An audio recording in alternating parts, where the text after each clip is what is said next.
The greatness of a community is most accurately measured by the compassionate actions of its members. Communities are what give us support. With community, you can accomplish anything. Communities give you tens, maybe even hundreds, of like-minded individuals who all want to see each other succeed and make the world better for their community. As the world becomes more disconnected than ever before, communities, friends, and support groups have only become more essential for the health and well-being of all humanity. Everyone has their own communities they take part in. Mine was Bear Disco. But we've got games to play and we'll either way since our friendship lasts forever. I swear it's not what you think.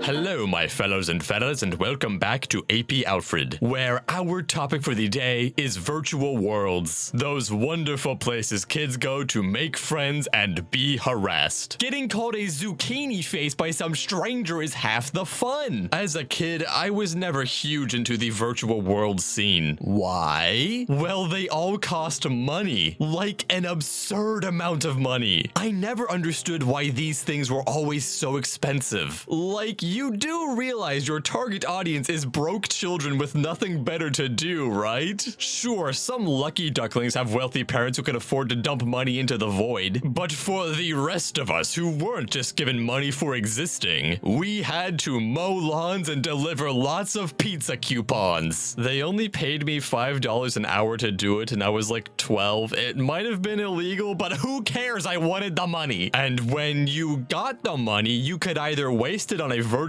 beaver Webkinz, or you could buy Minecraft and play hundreds of hours with friends and hundreds of games online for free. I think you can guess where the money went. But while I was upset at virtual worlds, I did dabble in them for a bit. I did at one point own a Webkinz, and I spent an embarrassing amount of time playing that. I also played Lego Universe, or at least the free trial level. I think I played that one level almost 50 times, saying that one day when I got the money, I would buy the game. Too bad the game died after like 1 year. But there was one other virtual world I wasted my life away in. Bearville. What is Bearville? It was Build-A-Bear's answer to Webkinz. Only better because it was free. At the time Webkinz was exploding, a lot of stuffed animal makers, especially Build-A-Bear, were worried that the lure of a virtual world was going to steal all of their business away. And so the only way they knew how to combat this was to make a virtual world of their own. But they didn't require you to buy a stuffed animal from Build-A-Bear. So at the end of the day, it kind of defeats the purpose. I mean, if you bought an animal from Build-A-Bear, you'd get a code you could use to transport that animal into your profile, but it was completely unnecessary. All these years later, though, we should see how it worked out for them. Well, they've been dead for 5 years now, and Webkinz is somehow still alive. Needless to say, I don't think the whole Bearville thing worked out for them. So let's take a look back at Bearville and see what once was. I'm going to have to use a lot of other people's footage because obviously I don't have any of my own. I'll leave links below to all the videos I used. I played Bearville a decent amount back in the day, but my memory is still a bit foggy. So this is going to be a combination of my bad memory and what I can find online. So don't expect this to be a 100% accurate historical account. On Webkinz, you would only have your animals, but on Build-A-Bear, you would have an avatar and animal companions. The avatars are, well, only slightly like what I see in my nightmares, which is definitely an improvement from Second Life. Anytime you waltz into Bearville, you're greeted by the Bearville Times, an important establishment working to keep the spirit of journalism alive by writing such great articles as top 5 ways to earn bear bills. Well, I'm in need of some money right now. Let's see what advice they offer. Bring your furry friend to life, play games, get a job at a coffee shop, invest Bearvilles, and trade stuff you don't want. Aw, this sounds a lot like what most college kids end up doing. But once we get into the actual virtual world, you can see that, for the most part, it's just your typical virtual world. You can walk, talk, decorate yourself, your home, and your animal companions. It's some high-intensity stuff. You're gonna need a beefy graphics card to chug out these crisp images. There are also, of course, plenty of games to play, but we'll get to those in a moment, because there's something you are going to notice first before we get anywhere. The soundtrack. Yes, your prayers have been answered. This game has a full original soundtrack, and each song's title has some sort of bear pun in it. From Very Very Good Time to Be Bearific, and of course, the all-time classic that has haunted my mind for many years, Birthday Bear. I kid you not, many years later, I could still hear this song rattling around in my head. Just take a listen and I think you will feel my pain.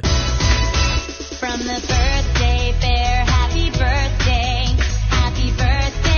to you. Now you too can feel haunted by this music at 3 in the morning. Personally though, if I'm going to have a rave, I'd prefer Beat of the Bears.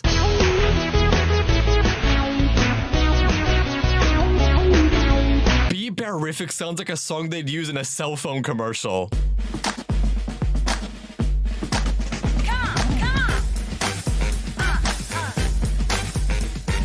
Only a real friend can make you feel furry. Is there some subtext to this whole thing I completely missed as a child? But now onto what everyone really cared about, the games. Well, strap on your abrasive LED lights and pull out your overcompensating mouse, because it's epic gamer time. Now, I know a lot of you are Speed fans around here. You eat Speed for breakfast, so don't worry. We've got a racing game. It's top down, of course, and it sucks, of course. This should totally be an esport. You can also do these people's nails. Bearville was training us all to work dead-end jobs in service of rich people from a young age. There's also the musical chairs thing. It's like musical chairs, but you don't have to worry about why the chair is warm. And the moves the animals have during this game are just legendary. I wish I could move like that. I bet people at parties would finally notice me. There's a wishing